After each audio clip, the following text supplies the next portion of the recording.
maître ñu ngi lay nuyu bu baax a baax. maa ngi leen di fay journaliste Sénégal macha allah tey bëri ngeen fii loolu wane na ni gis ngeen intérêt ci ñëw fekkee li xamoon rek ñombe mooy le ministre Pape Malick Ndour bi nga xam ne da doon tukki ñu wàcce ko ci ñu ne ko doo dem ci avion bi te teg nañu ko fenn après ñu ne ko da ngay wusi gendarmerie tey wusi na wusi bi am na ndam lu rëy ndax waxuñu ko lu am maanaa lu am fulla lu may laaj ko loo xam ci reyante yi amoon ci dëkk bi 2021 ba 2024 ndax yow sa problème sécurité amoon ngay problème sécurité mën leen aw ma benn problème sécurité won na leen ni moom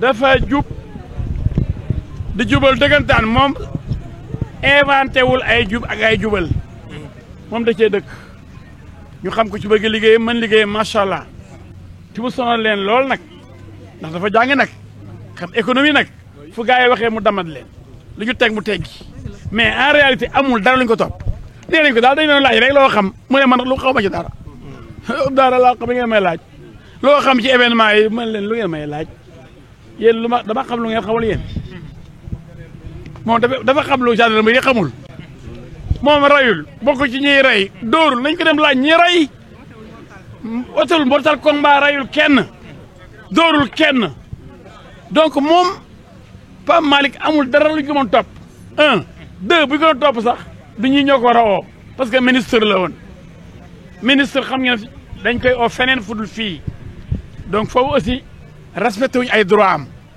defe naa ni loolu wax nañ ko gendarme yi def nañ observation bi mais malgré tout tontu na leen bien que waru leen tontu ndax du ñoo ko war a oo ministre du ku nekk moo ko mën a convoqué dafa am ñu ko war a convoqué du ñii dafa war a am mise en accusation assemblée nationale am commission d'instruction pour ñu mën ko entendre du sax na mu jël oo benn ministre dama lay laaj lii loolu dañoo violer ay droit am loolu bind nañ ko ci observation yi mais comme moom amul lu muy ragal amul lu muy tiit tontu na leen ñoom laaj bi bëriwul ay ñetti question la yoo xam ni daanaka amul bopp amul geen ndax ñoom xamuñu fu ñu jëm. blocage bi ci aéroport international Blaise Diagne foofu bëgg nañ ñu ñëwaat. loolu dañ koo tooñ amul benn juge bu bind ni warul jël avion dem amul kenn ku ko interdire mu génn Sénégal gars yi kay ñoom ñoo def lu leen neex tey ñu ngi nii Pape Malick topp ñu ko dara ba dara booloo jeex mu ngi nii sama wet bu ko neexee mu jël avion dem Canada dem Paris dem Océanie dem Australie dem Mali dem fu ko neex ndax moom rayluwul dóorluwul jamluwul deful dara loo xam ni dañ koy rëpp taalul Auchan taalul ay station rayul kenn pistolewul kenn nee na leen wala leen ma benn preuve bu fekkee ne am na loo xam dama ko def bu dee nañ dañ ko dénoncé ah waaye ku mu neex nga dem di fen say fen ku mu neex nga kàcc say kàcc loolu moom dénonciation mën nga dénoncé ku la neex fekk yow ay kàcc rek ngay def mooy yàq der mais yàq der taxul nga tilimal deram maanaam seen wicc xoolal blanc immaculé koo xam ni dara xale la mais xale bu am jom la xale la mais xale bu xam fu mu teg tànkam la ba tax mu jaaxal jomal sama gaañi loolu nag ah nañ muñ rek waaw nañ muñ rek xam ne kenn mënu koo fagaagal boo tax bu ngi ni deful dara ko deful dara moom ñu bëgg la sosal ki la sosal laa yërëm nee na leen ku am preuve génne ko preuve lu ma def teg leen ko ci taabal ji dañ ko ba sa teg ci taabal ji parce que lépp dara du ci dëgg. est-ce que day topp état bu Sénégal pour mu bañ a dem aéroport est-ce que day ciy porter plainte ñu porter wala. waaw dana porter plainte wax na ko. day porter plainte policiers yi ko téye parce que teguñu fenn ci benn kayit amul ko lu ko tere mu génn jaay doole rek la waaye jaay doole bi nag dafa war a dakk jaay doole baaxul Youssou Ndour way na ko nañ bàyyi di jaay doole askan bi pourtant sama gars yi dañoo gaa fàtte rek jóge prison dem jël nguur gi xam ne ëllëg keneen mën boo ko keneen koy gund xatal di ko sonal mën na jël nguur gi yow foo jëm ëllëg ay gars yi dañu am xel tuuti dañu am xel fii lañ gis président boo xam dafa génn prison tegu ci fukki fan ak juróom mu nekk président du Sénégal kon nañ bàyyi ñu ñuy sonal yàlla bëggul ku sonal doomu aadama te affaire baa ngi bëgg bëri ah autorités yi nañ xool li ñuy def nañ bàyyi nit ñi ak seen liberté acharnement moo am kay yow loolu jarul wax tey ci suba ji nga te Pape Mahawa Diouf ci ngoor gi yoo Pape Malick Ndour kële mooy porte-parole Benno Bokk Yaakaar porte-parole adjoint APR kii mooy coordinateur des cadres de l'APR lépp ci kaw APR waaye finalement lan lay nuru acharnement je vais donc vous entretenir de ce qui s'est passé aujourd'hui à la caserne Samba Diéry Diallo qui a reçu le ministre Pape Malick Ndour accompagné de ses avocats. Une rencontre avec les gendarmes qui prouve que on a violé tous les droits de Pape Malick Ndour, qui prouve aussi qu'il n'a absolument rien à se reprocher. Il n'a pas donné des ordres pour tuer, il n'a pas parlé à des nervis, il n'est pas un criminel, il n'est pas un assassin.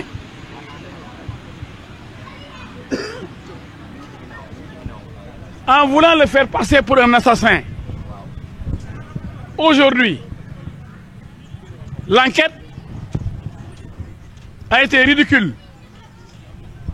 Il leur a demandé des preuves par rapport à des dénonciations. Aucune preuve, aucune ne lui a été présentée. Parce qu'il n'a rien fait. C'est évident. C'est pourquoi les enquêteurs n'ont pas mis beaucoup de temps. Ça s'est passé très vite. Parce qu'il n'y avait rien, absolument rien à reprocher à Pape Malick Ndour. Dénonciation. Sans preuve aucune. Et en tant que ministre, on n'aurait jamais dû le convoquer ici. C'est ça la première violation de ses droits. Un ministre, il bénéficie du privilège de juridiction. Seule la haute cour de justice peut juger un ministre. Et alors, ces gendarmes n'ont jamais été désignés par la haute cour de justice parce qu'il n'y a jamais eu une mise en accusation par l'Assemblée nationale de monsieur le ministre Pape Malick Ndour pour qu'une commission d'instruction installée à la cour d'appel puisse s'occuper de l'enquête. Non! Tous ces droits ont été violés, y compris le droit de prendre l'avion, de s'envoler, d'aller où il veut. Quelle violation grave des droits du ministre Pape Malick Ndour. C'est pourquoi il va porter plainte contre les policiers qui l'ont empêché de voyager. Il n'y avait pas de décision d'un juge pour l'empêcher de voyager. Ça aussi, c'est une violation flagrante de ses droits. Aujourd'hui, il peut prendre l'avion ce soir, s'il veut.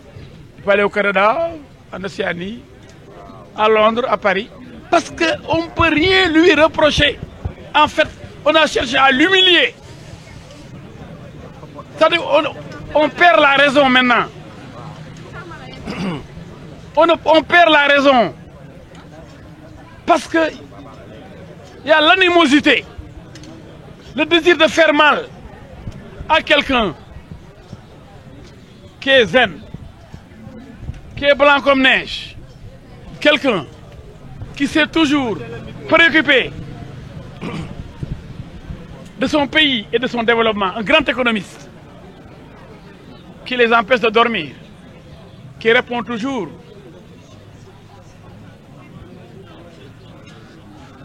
aux thèses erronées développées par le gouvernement. C'est un intellectuel de haut niveau, courageux,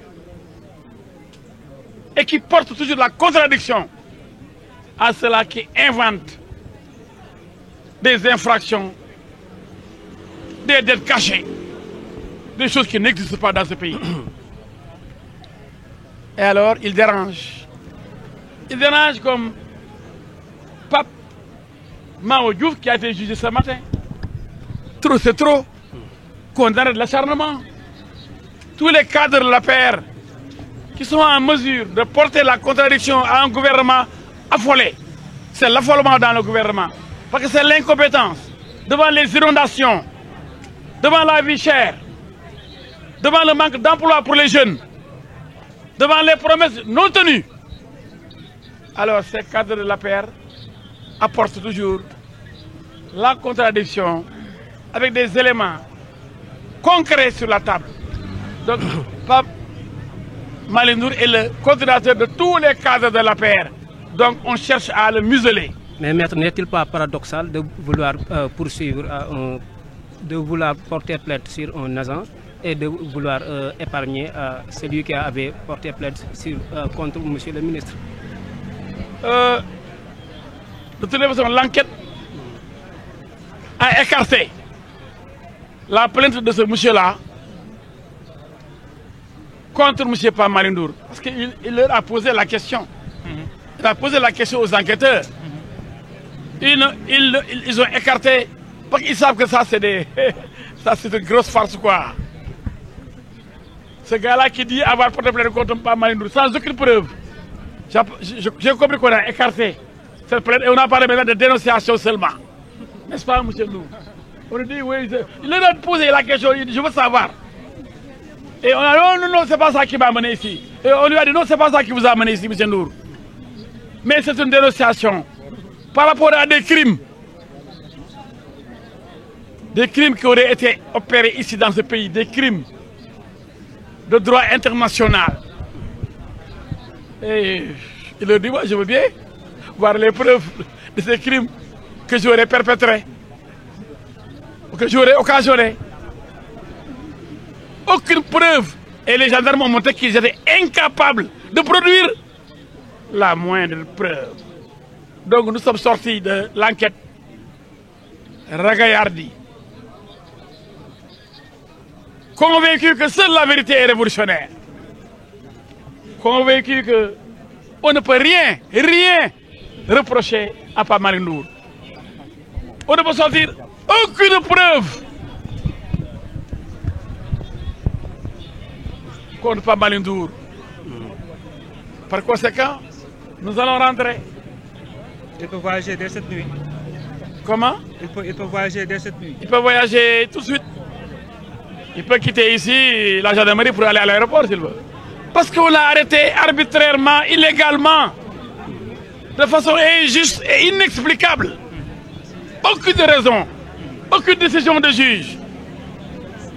C'est une violation flagrante des droits du ministre, Pape Malick Ndour. Donc vraiment, nous vous remercions. Merci, maître. Je crois que c'est clair, net et précis.